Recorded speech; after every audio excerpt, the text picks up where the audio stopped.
let me just introduce myself briefly, and then I'll share some thoughts on the program that I'm involved in and some of the lessons that we've learned.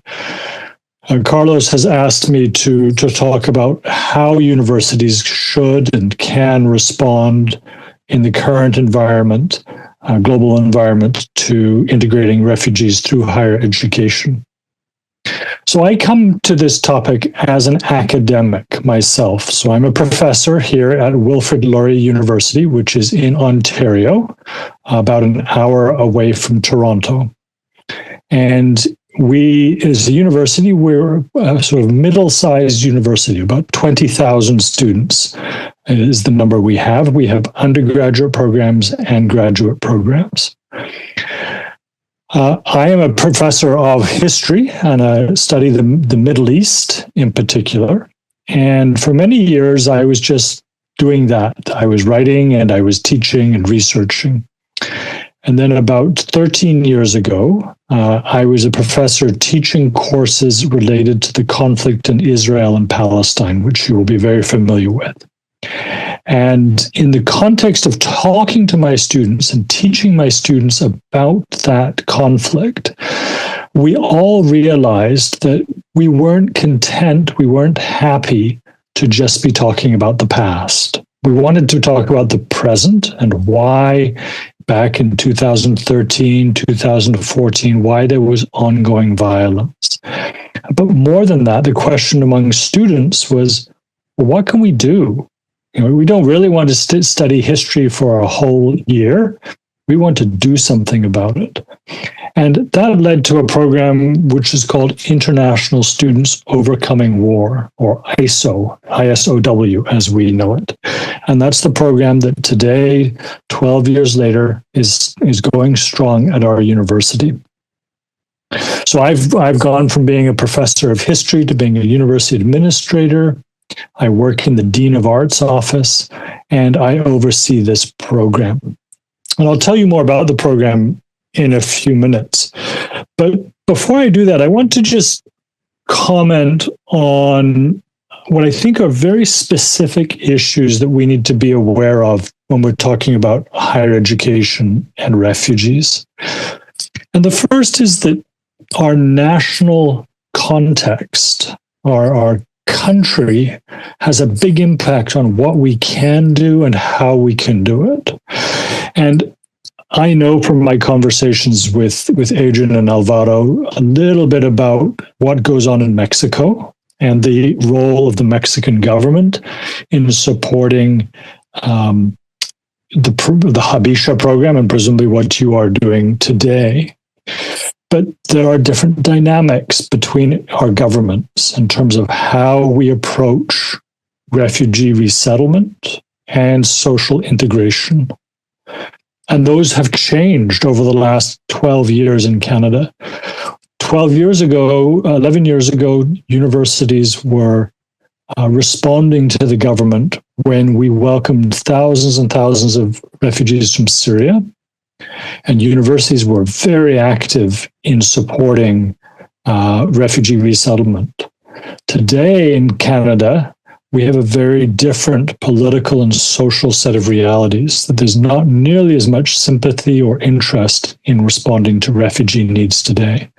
So, and I don't know where things are in Mexico, but I think we have to recognize there are differences between how our governments and our societies approach this topic. Universities have different structures. In Mexico, you have private universities and public universities, and I know that Habisha has worked with a lot of private universities.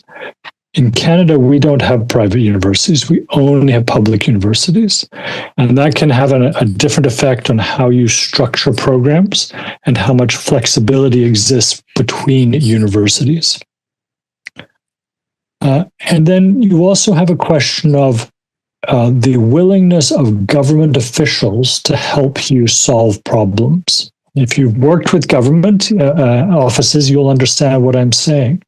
Sometimes you can have members of the immigration office, for example, who are willing to help and do everything they can to support refugee resettlement and integration. even if that means going a little bit beyond what their job tells them to do and going beyond the boundaries. So these things can make a big difference in programs that are designed to support refugees through education. As I said, the Canadian government's attitudes have changed a lot in the last 2 years. And I can explain that more if you're interested in that. But today, the Canadian government is welcoming fewer international students, fewer refugees, and putting the emphasis on economic immigration more than anything. But what we found is that the same officials are still working in the offices, in Canadian offices and embassies around the world. And so they're the ones who have been doing the work for the last 10 years and who are interested in helping. And so there's a difference between government policy and practice in the offices. And we're fortunate that we're still able to work with those officials today. Within a university, you also have different dynamics. You have staff, people who keep the university operating on a day-to-day basis. And often when you're talking about supporting refugees, those staff have to be willing to help to do the extra work necessary, because students of refugee background will often require additional assistance, additional support that is not in somebody's job. So you require staff who are willing to work. You require professors who are willing to use their resources, use their knowledge, use their time to also support those students and to help them with their education, because often these are students, refugee students, who need a little extra help, especially at the beginning. And you need senior leaders. You need a president of a university. You need vice presidents who are willing to take risks and who see this as a moral obligation.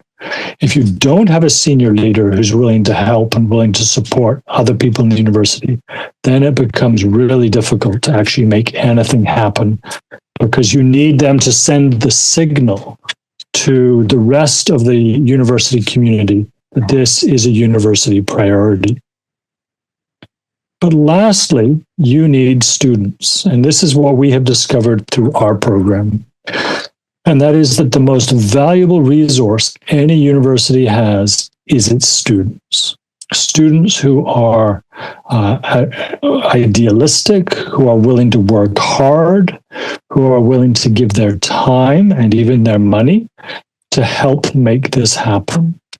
And there's something very special about someone in their early 20s who are receiving an education and learning about the world, and the fact that they're willing to not just talk about refugees, talk about social justice, but actually do something about it.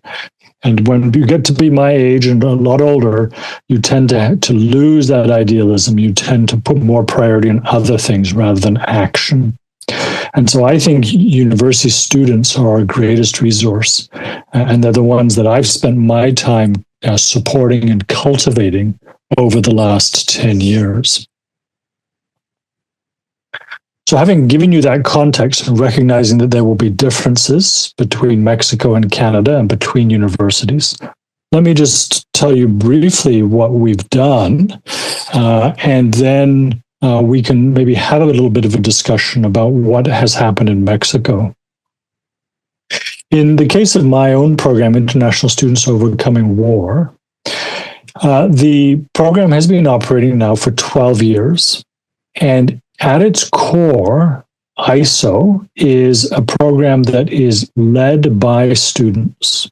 In other words, part of their education in the university is to volunteer and to take responsibility for structured organization that is committed to supporting and integrating refugees into higher education. That means that every year there's a student team that comes together. They have different responsibilities to make sure. So, for example, they might work on fundraising, they might work on communications, they might work on supporting new refugee students, or they might work on selecting the new students to come on scholarship. And they work very hard throughout the year. They have titles. There's a president and a vice president, and there are directors. And they all work closely with me. And my job with them is to help them understand how to do their work and understand what is required of that work, of them in that job, and then to help them succeed. Because these are complicated tasks. When you are providing a scholarship to a student from Syria or a student from Afghanistan or Rohingya student from Bangladesh, and you are enabling them to come all that way to Canada, to travel, to get a visa, to travel, and then to settle into Canada and to start studying in a foreign language in a new environment. All of that takes a lot of effort and a lot of work on everyone's part. Obviously, the student who is being sponsored has to do the most work, and we acknowledge that and we recognize that and we celebrate their successes. But it takes a lot of people around them to make it possible. And we've found over 12 years that students are capable of doing this work and capable of doing it to a very, very high level of quality. Now, there are realities that students face. Many of you may have just finished university in the last decade, and you may remember what those challenges are, right? There are things like money, and do you have to work as well as study? Do you have time to volunteer? What about the academic assignments that you have to complete? There are family demands. And so it's not simply student volunteering. We have to try and help the students manage their time, follow through on their commitments, and then learn in the process, because it becomes for them a very important form of professional development by which they learn and develop skills that they can apply in future careers. And so together, over the course of the last 12 years, students at my university have raised about $5 million to support scholarships for 48 students. And these students have come from 10 different countries, in particular Syria, Lebanon, Gaza, Afghanistan, Somalia, Congo, Turkey, Rohingya. I've lost track, but you can get a sense that there's a lot of students from a lot of countries. The students themselves all contribute money to the scholarship fund. And that's because we have a mechanism in Canada, in our universities, where students pay fees every year on top of their tuition fees. So they pay regular tuition, and then they can pay extra fees. And if we hold a referendum, then we can require all students to pay that fee. And so at the moment, every student at our university pays $8 per term in order to contribute to this scholarship fund. So that gives us a fair amount of money that we then combine with a commitment from the university, as well as money from donors outside the university. And that provides the scholarship fund every year that enables us to support the students on scholarship. And because the students are contributing the money, the students are also helping to run the program. And it's been successful. It's been very hard work for everybody, but it's certainly worked well. So that's an overview of the program itself. And I think it speaks to the fact that even at a time when it is very difficult to raise money for scholarships, it's become much harder today than it was 5 years ago or 6 years ago. Universities have resources among their students, and that the students can contribute a small amount that probably in Canada, we like to say it's like a Starbucks coffee. If you give up one Starbucks coffee, you can contribute to help another student receive a scholarship. And if you think of it in those terms, you're able to do a lot. But it does require a lot of organizing, and it does require supportive structures in the university to enable a program like this to survive. It becomes a very powerful tool for education for everybody involved. We learn a lot. I'm a professor, but I keep learning every year every month about different topics as I work with the students who are sponsored on scholarship. And so it is what a university can and should do. We have resources available to us, and those resources are within the university. We don't have to go looking beyond a university to do this. We have the people in the administration who know how to look after international students, who can help students apply for visas. We have professional staff who work for healthcare and social integration, and they're all available as well. And then, of course, we have professors and students who are available to help a program like this operate.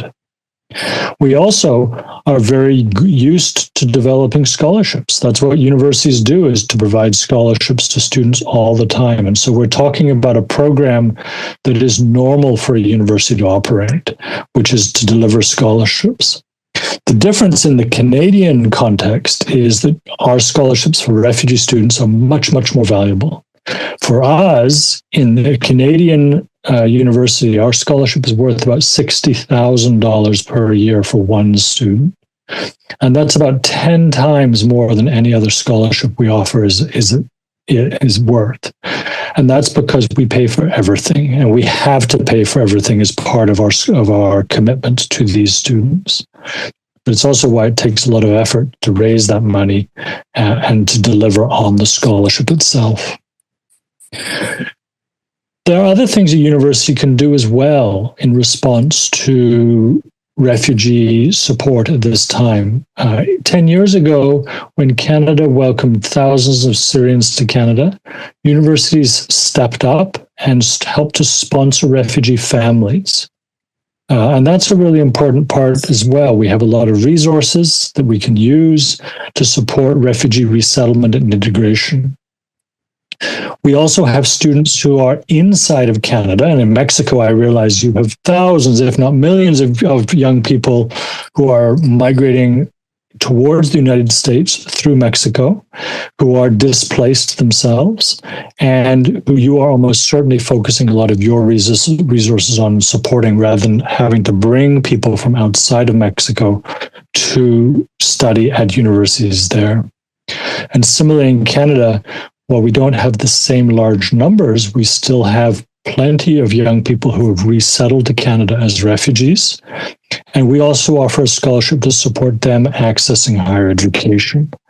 In other words, we don't have to put all our resources into the really complex and really difficult projects that are related to international students coming on visas. We can focus resources right here in Canada to support those who have already arrived. And in this current social and political environment in Canada, that may be where we have to put more of our effort in the next few years, because we know that it's going to be harder to support visa applications. The government has made that clear. And it may be harder to raise the money we need, but we can still reach out to people in our community who are here, people who are deserving of access to higher education, but who, because of circumstances beyond their control, cannot easily find that access to university, and who therefore need some assistance. And that's what this program can also provide in terms of supporting them.